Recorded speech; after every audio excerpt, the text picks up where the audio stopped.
அடுத்தவனோட கணவன் நான் சொல்லியும் அவன் அடுத்தவனுடைய கணவன் உனக்கு தெரிஞ்சும் அவன் உன்னை தேடி வந்து உன்கிட்ட பேசினா நீ பேசுறது வெளியே போ, வெளியே போ, வெளியே போ.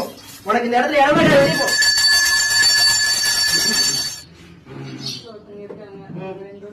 அது தவறு இல்லையா? உன் மனசுல அவன் இருக்கிறது இருக்கட்டும். அவனுக்கு முறையான விவாகம் ஆயிடுச்சா? சரி,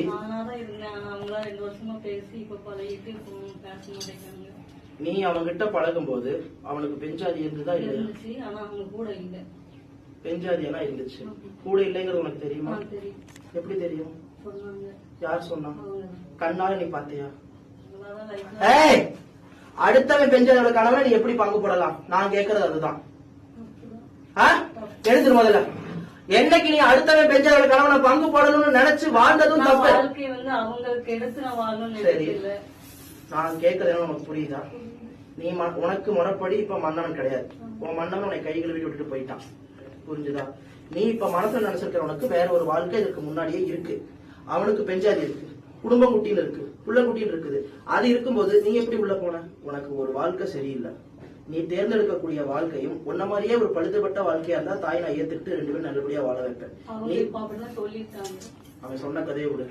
நீ தேர்ந்தெடுக்கிறவனுக்கு ஏற்கனவே குடும்பம் இருக்கு, அவனுக்கு பெஞ்சாதி இருக்கு, அவனுக்கு புள்ள குட்டி இருக்கு. அவன் சந்தர்ப்ப சூழலை சரியில்லை, அவன் பஞ்சாதி அவனை விட்டு போயிருக்கு, ஒண்ணு சேர்ந்திருக்கு, போயிருக்கு.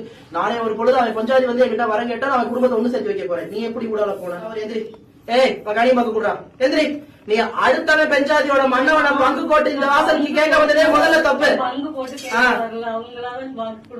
என்ன கொடுத்தா? நான் கேக்குறது ஒன்னே ஒண்ணுதான். அவனுக்கு முறைப்படி சர்க்கார்ல விவாகரத்து ஆயிருச்சா? ஆயிருச்சா? அவனுக்கு இப்ப வரைக்கும் விவாகரத்து ஆகாத பட்சத்துல அவன் ஒரு மனைவி, அவன் ஒரு மங்கைய மாலை எடுத்து போட்டு தொட்டு ஒரு மங்கப்பட வாழ்ந்து பிள்ளைய பெற்று அவன் சம்சாரி. அப்படித்தானே? முறைப்படி சர்க்கார் இடத்துல அவன் இப்ப வந்து விவாகரத்து வாங்கல இல்ல. அவன் இப்ப வேற ஒரு பெஞ்சாதியோட மன்னவன், அவனுக்கு புள்ள குட்டி இருக்கு. நீ அவன் கூட வாழ்ந்ததே தப்பு. அவன் இப்ப வேணும்னு வரம் கேட்டு இந்த வாசல் வந்தது மகா கொடி தப்பு. எழுதுரு கொண்டா. எழுதுற செல்லா செல்லாது. இந்த வாசல் இந்த மண்ணை நீ மிதிக்கவே தகாது. எழுது. அவ கொடுத்த ஐயாவா எழுதுரு. அவ கொடுத்த கனிப்பாக்கு கூட நான் என்னைக்கும் இதோ பார், நீயும் ஒரு பெண் பிள்ளை. நான் என்னைக்கும் ஒரு மங்க வாழ்க்கையில விளக்க நானே ஒரு பொழுது அவன் இப்பவே உன்னை தேடி வந்து பேசலாம். நீ அவன்கிட்ட பேச மாட்டியா?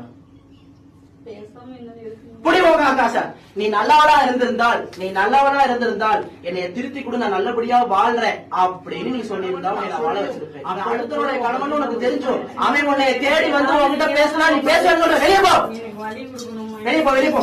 உனக்கு இந்த இடத்துல